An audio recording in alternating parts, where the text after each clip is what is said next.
Eu me formei com 23 anos, me formei em odontologia, sou dentista, me formei na cidade de Teresópolis.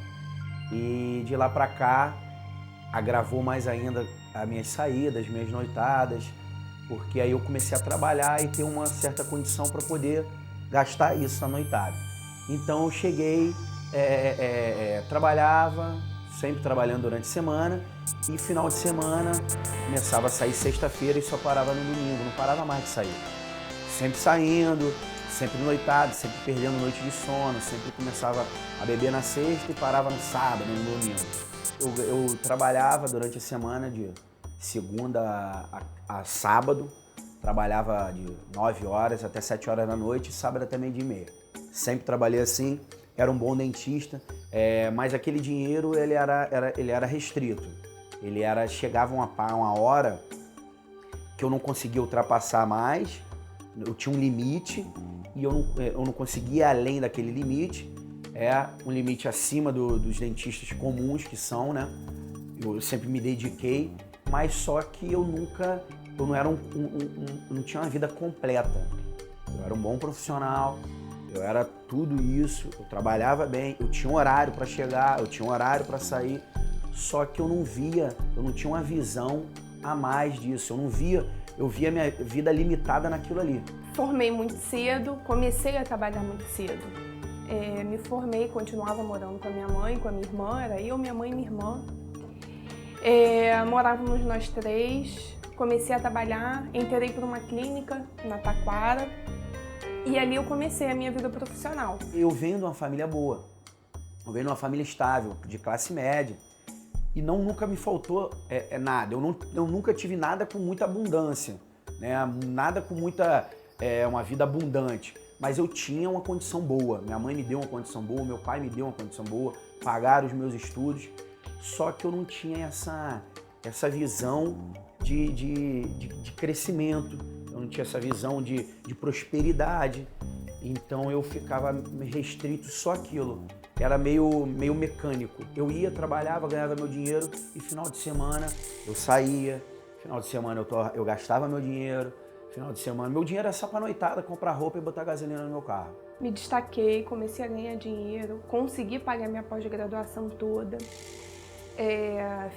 Terminei a pós, eu ainda morava com a minha mãe, com a minha irmã, não passava dificuldade nenhuma. Eu tinha muitos amigos, né?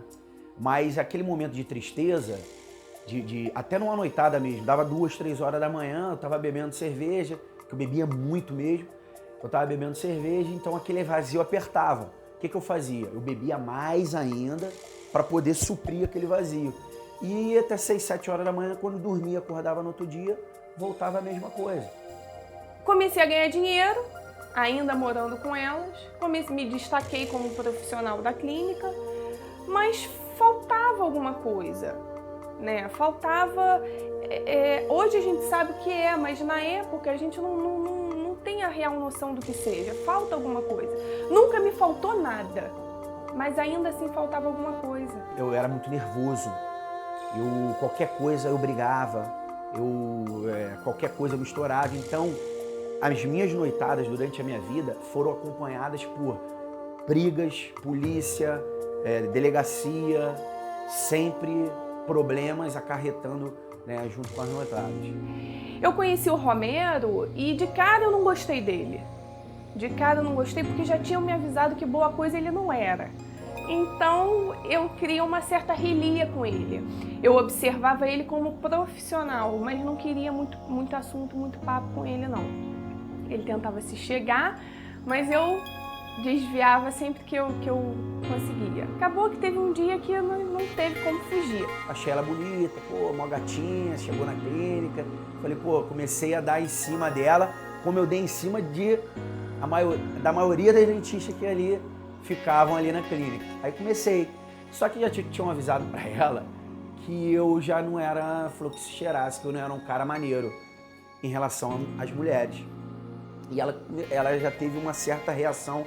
Não, fica longe de mim porque você não presta, você é um cara mulherengo.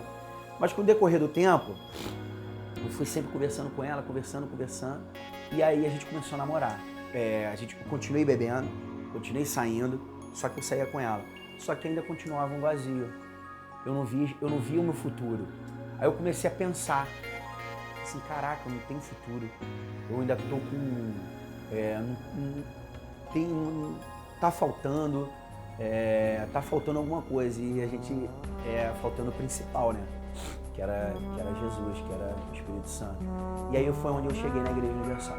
Cheguei lá achando que era tudo armação, que todos os testemunhos eram mentira.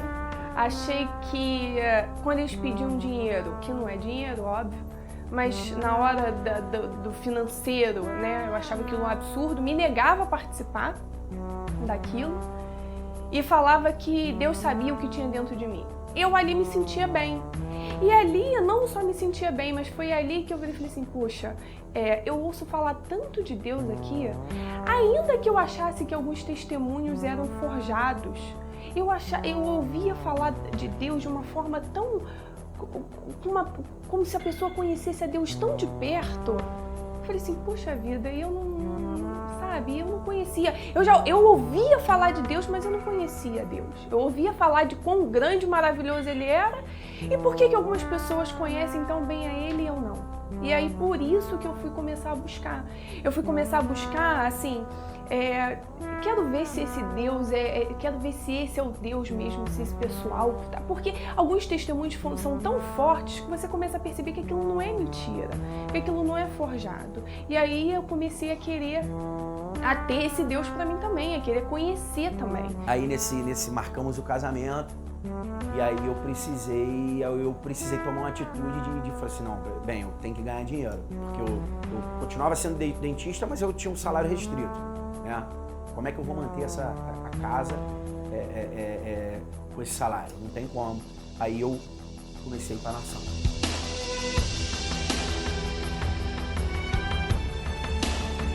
Comecei sozinho para a nação e foi onde foi abrindo minha mente. Onde a cada reunião eu saía com uma palavra nova, e quando a gente sai da nação, a gente sai com aquela disposição, sabendo que tudo vai dar certo. E aí nesse meio tempo nós casamos, e ela também aí depois ela passou a ir na nação, e aí foi onde eu comecei a batalhar. Comecei a batalhar, eu falei, não, vou sair dessa, vou sair. E é onde Deus deu uma direção que eu fazia para os outros e era bom, eu tinha que fazer para mim. Compramos a nossa primeira clínica. Compramos a clínica de Nilópolis, conquistamos depois a nossa segunda clínica, compramos essa nova clínica que a gente inaugurou há pouco tempo. Bom dia, Angel. Bem, essa aqui é a clínica da Tijuca, é outra unidade que a gente tem, ela é nova, essa aqui a gente adquiriu tem 2 semanas. Vou começar a arrumar as coisas, um pouquinho longe, mas a gente consegue chegar. Aí eu coloco meu jaleco, gorro, máscara e esperar para começar a atender os pacientes. Bem, essa clínica aqui, ela estava uma clínica praticamente fechada, funcionando só uma vez por semana, e estava uma clínica praticamente falida, né? E aí a gente adquiriu ela, né? Na guerra aí, na fé, a gente adquiriu ela e agora a gente está levantando ela, já está trabalhando, já estamos fazendo coisas, né? Direcionadas à propaganda para poder aumentar os pacientes e o nosso trabalho. E está dando muito certo. É uma clínica que tem um futuro muito bom, já um breve futuro que já está acontecendo, praticamente a gente já... Pelo tempo de mês que a gente já triplicou o faturamento do mês passado, quando não era nossa ainda. O bacana é que a gente comprou essa clínica falida. Essa clínica aqui, ela estava muito feia também. Ela estava destruída, as paredes feias, sabe? Manchadas, armários capengas. Então assim, a clínica estava bem precária mesmo.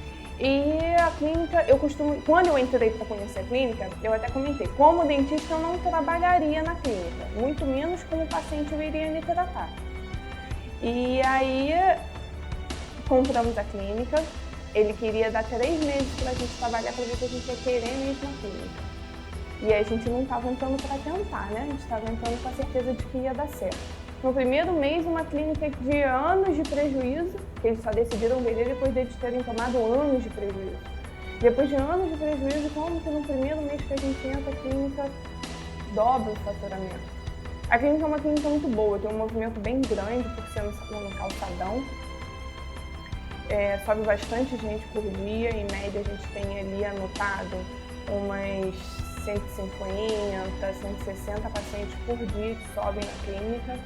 Antigamente a gente era funcionário e hoje a gente tem mais de 15 pessoas trabalhando pra gente. E a gente tem também carros novos, a gente tem carros do ano e é isso, a gente tem só a ganhar. Hoje a gente pode ir nos melhores restaurantes, pode vestir as melhores roupas, a gente pode fazer coisas que na época que a gente não era da nação, na época a gente não tinha encontrado, isso a gente não tinha como a gente fazer. E o altar, ele ensina isso pra gente. O altar ensina coisa pra gente que a gente não aprende a lugar nenhum. A gente não aprende na escola, a gente não aprende na faculdade, a gente não aprende na pós-graduação, no mestrado nem doutorado. Ao todo, estudando graduação, pós-graduação, em 7 anos. E nesses 7 anos, ainda que com faculdade, especialização, você não aprende o que você aprende em dias na nação. E isso não se aprende em lugar nenhum, a gente aprende isso no altar na nação.